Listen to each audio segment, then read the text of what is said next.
In the aftermath of last week's race at Road America, Drew Eisenman and Shane Lake were released from their rides at MRD Motorsports and Gravity Racing Inc. respectively. Morgan Hamburg and Dash Cup driver Carla DePreto will be sharing the 26 MRD car for the rest of the season. And up-and-coming short tracker Isaac Leitner will be taking over the 7 car at Gravity Racing Inc. Also, this race will be Philip Borland's first start in the Pi car for Math Motors, as Vijay Pachanda will be running the next few Team Master Cup Series races in Europe. Team Empire will be returning this week after Mark Freestone had his crash at Talladega. Ohio native Billy Gayton will be behind the wheel of the 85 car. Also, Brenda Riggs announced that she would retire as a driver following the race at Albuquerque. I'm not sure if this had anything to do with her driving off the course on the first lap at Road America. It is currently unknown whether or not she will be replaced at the 67 car at M&J Racing. Scott, it's all yours. Thank you, Earl. Herbie Finkelberg takes the Cromwell Pull Award for round number 1 of the Balboa Boxers 200, but he gets off to a terrible start as his teammate David Krikorian jumps ahead. I'm not sure what happened to Finkelberg as he now comes under attack from Libby Bell, although that green flag did fly pretty late, and I'm guessing Finkelberg might not have been ready for that. Namimura in the 39 cut down her tire right before the start. She's going to hold up the field a little bit before coming into the pits. She would get that tire changed, and she would rejoin the field 1 lap down. Libby Bell has run down David Krikorian, and she is trying to use the high side of the track to make something work. We saw in practice that the concrete could potentially be a much faster way around the track than the asphalt, but Krikorian is doing a good job holding off the 24 so far. But I'm not sure if Krikorian can hold on for much longer. Based on her win at Road America and the speed she's shown this season, Libby Bell could be on her way to a breakout year. But Gary D'Souza, the other winner at Road America last week, is not faring much better. He qualified mid-pack, and he has been slowly dropping through the field. Here is Andy Pearson battling for the 4th spot with Ebenezer Quiggles Jr. Pearson was one of the critics of the new car, but he's been having some very good runs this year, so not sure what he thinks about the new car now. And here comes Libby Bell making a bid for the lead. Bell and Krikorian have actually been battling like this ever since the previous lap, and coming off the corner, Bell officially takes over the lead, but here comes Krikorian fighting back on that concrete side of the track. I bet Herbie Finkelberg and Ebenezer Quiggles back there in 3rd and 4th are loving this battle. They're going to catch right up if Bell and Krikorian don't settle their battle soon. Krikorian still holds his own on the outside, but Bell continues to lead. And now Krikorian's got a great run through turns 1 and 2, but Bell has an even better exit. This is a fantastic battle. Neither driver is giving up. And coming off the final corner once again, Krikorian gets a big run, but once again, Libby Bell just nips him at the line. And finally, after several laps, Libby Bell will make her move stick and take complete control of the race. Here's Andy Pearson in danger of falling out of the top 5. He's currently being challenged by one of the Doppelgang cars, either Brian George in the 01 or George Bryan in the 81, or maybe it's the other way around. I don't know, but next week at Quincy will be the last we see of those 2 cars for quite some time. And you now see that Andy Pearson is able to hold off that car. Here is Lawrence Burr running in 10th place behind the other Doppelgang car. Griesberger Racing has experienced a bit of a resurgence this year. Casey Campbell got that team their first win in years at Daytona, and Lawrence Burr is certainly doing his part as well, racking up good finishes week in and week out. Libby Bell continues to hold the lead as she starts to put people a lap down. She is now trying to get by Jennifer Goodwin in the 696, and next she will work on the 93 of Alex Carson. The lap cars aren't really getting in the way of the leaders, but again, passing is difficult here, so Libby Bell might still be held up considerably. While the rest of the leaders mix it up with the lap cars, Ebenezer Quiggles Jr. sees an opportunity to take 3rd from Herbie Finkelberg, who has kind of stalled ever since he got that terrible start. And now Quiggles is going to come after his team owner David Krikorian for 2nd. And there's Libby Bell right in front of them, so Bell has stalled out due to all of the lap traffic. Quiggles is going to get a very good run on Krikorian off the corner, and he starts to inch ahead down the backstretch, and Quiggles will clear Krikorian going into turn 3. The Division by Zero car moves from 4th to 2nd in just a few laps.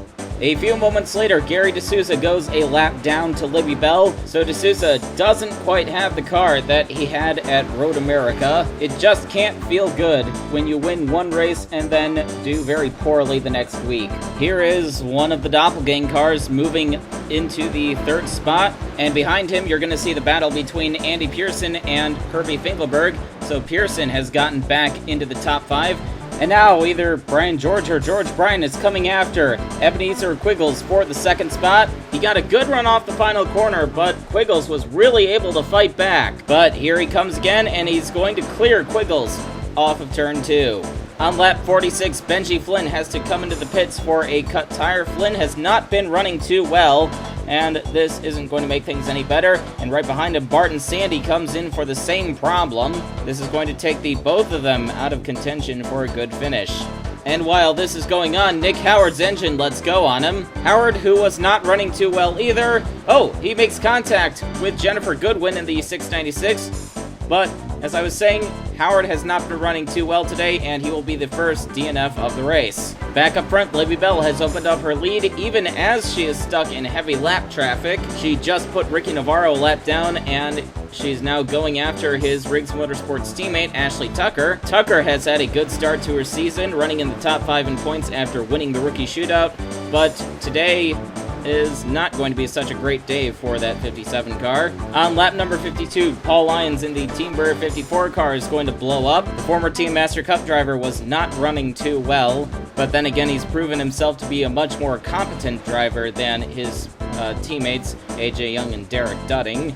On lap 67, here is Lane Cranston looking to make a move on Kelvin O'Reilly in the 672. He washes up the track, contact with the 672, he slides up into the wall, but he keeps going, and the caution does not come out. Libby Bell continues to extend her lead while at the same time putting even more cars a lap down. She's currently working on the 64 car of Michael Madrigal, and then after that is the 3 car of Eric Jackson. The car running in 2nd, almost a half a lap behind, is, well, either Brian George or George Bryan, and that is Ebenezer Quiggles Jr. in 3rd, a few cars behind him. Herbie Finkelberg is now starting to make a little bit of progress as he challenges David Krikorian for position. Finkelberg will complete the pass, and then that is Bigsby Foot right in front of him. That is for position as well. Ebenezer Quiggles Jr. and that one Doppelgang car go at it again for the 2nd spot.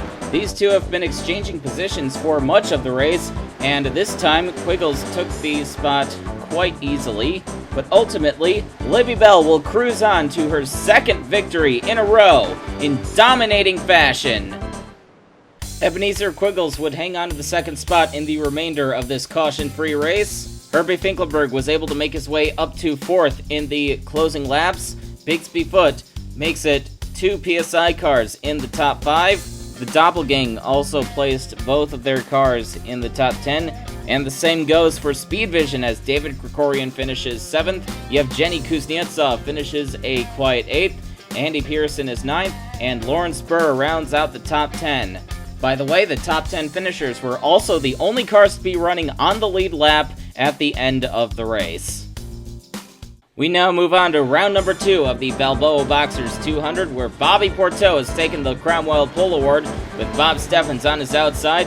Bill Tissam and Seiju Dejao are in the 2nd row. Both Porteau and Steffens get off to a strong start, but ultimately Porteau will have the edge coming into turn number 3. With the first round came the hope that this round would go caution-free as well, but that was not meant to be, as Kiriki Hitsuno gets into the back of Tyson Lautenschlager coming out of the 2nd corner and sweeps across the nose of Scott Morales in the 78, taking all 3 cars into the wall. However, they would all continue on.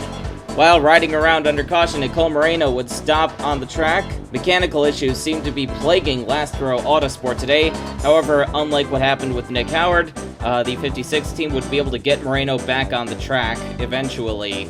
Bobby Porteau continues to lead on the restart with the two tenaires of Bob Steffens and Bill Tissem right behind him. Porteau spent last year in the Team Master Cup Series, but after failing to find success there, he has returned to ARLA with Mitchell & Sons Racing's new ARLA program, and despite facing many of the mechanical problems the SARS had, Porteau was still able to score a win at Carbondale.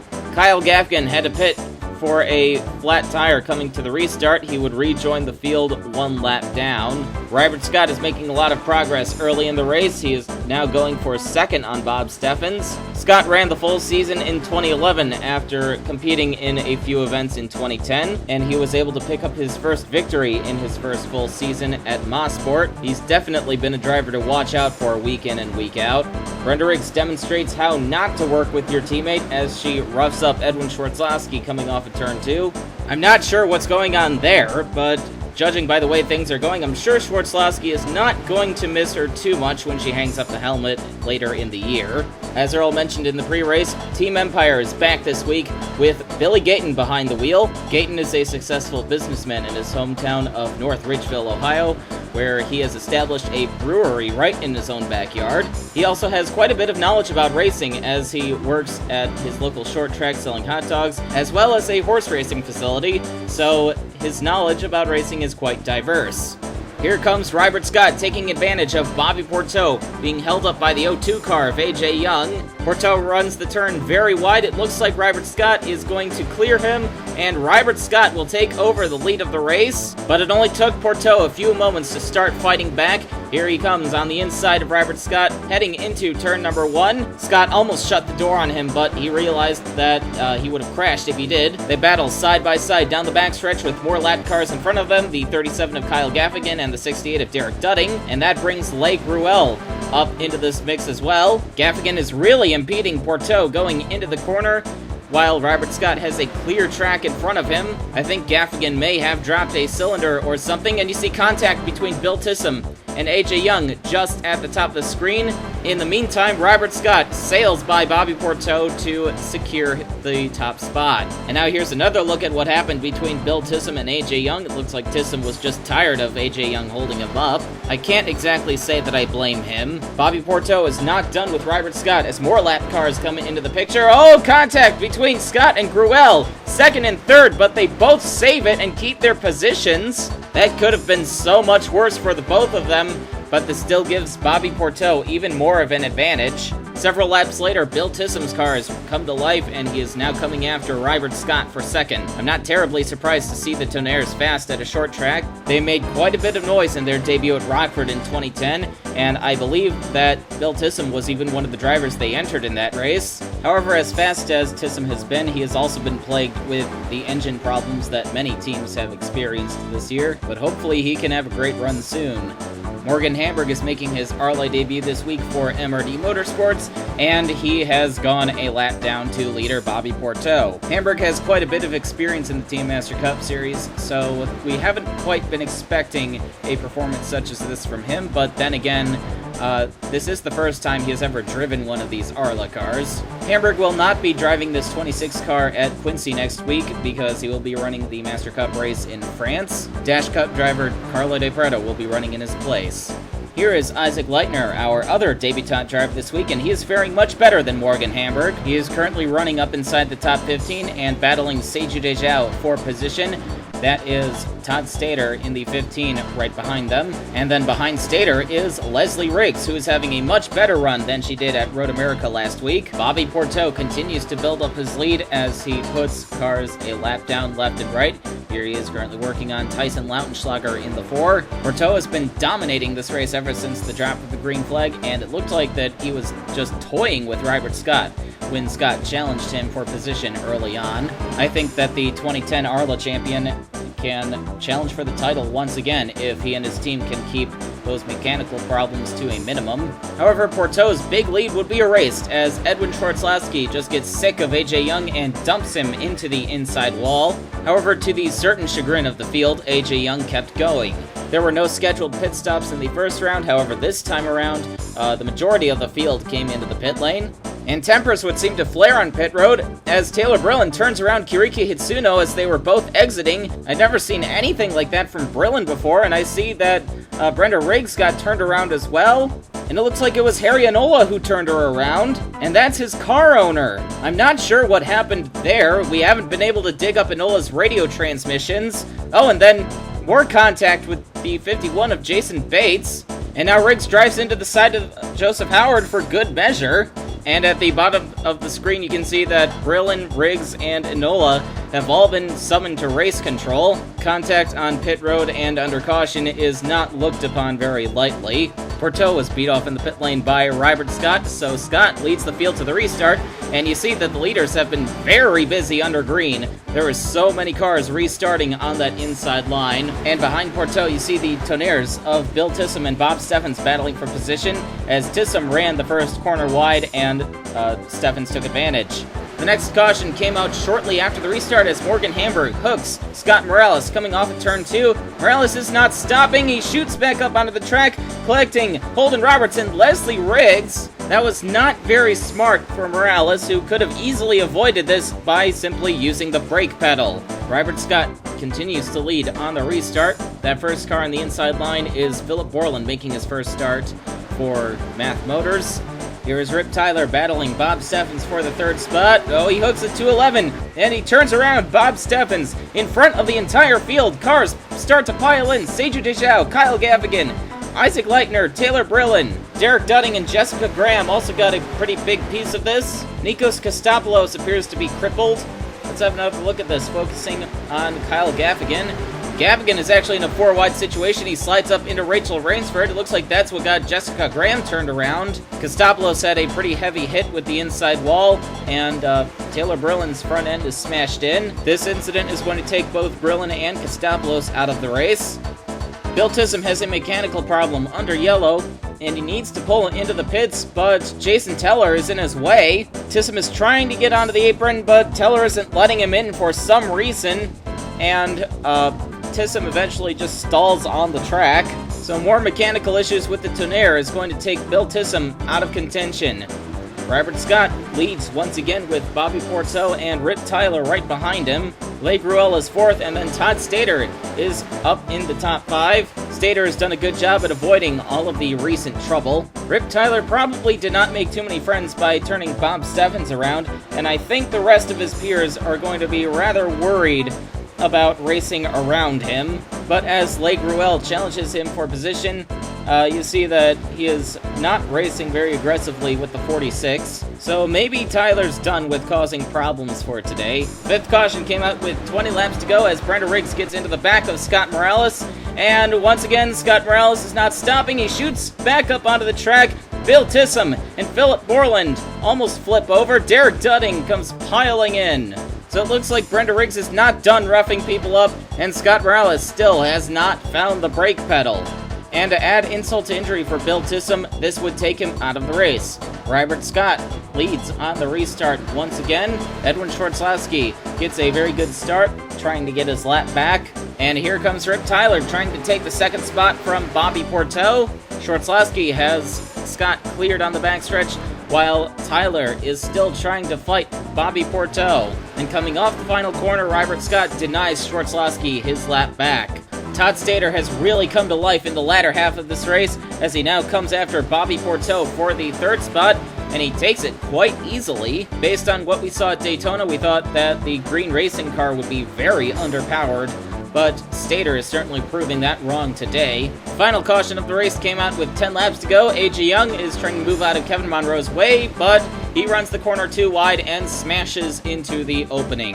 And this will take car number 02 out of the race. The race will restart with just a few laps to go. Robert Scott leads, followed by Rip Tyler, Todd Stater, Bobby Porto, and Leigh Gruel, and Robert Scott gets off to a great start. Todd Stater's looking for the opportunity to make a move on Rip Tyler, and he makes his way to his inside, and I understand that Jessica Graham got turned on the restart.